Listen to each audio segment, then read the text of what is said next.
أعوذ بالله من الشيطان الرجيم.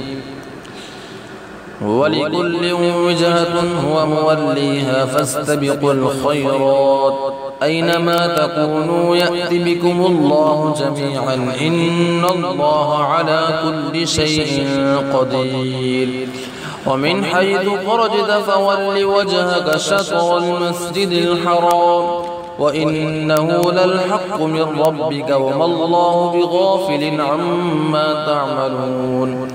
ومن حيث خرجت فول وجهك شطر المسجد الحرام وحيث ما كنتم فولوا وجوهكم شطره لئلا يكون للناس عليكم حجة إلا الذين ظلموا منهم فلا تخشوهم واخشوني ولأتم نعمتي عليكم ولعلكم تهتدون.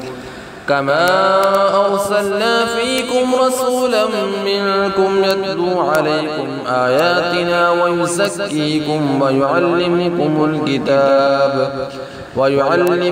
الكتاب والحكمة ويعلمكم ما لم تكونوا تعلمون. فاذكروني أذكركم واشكروا لي ولا تكفرون.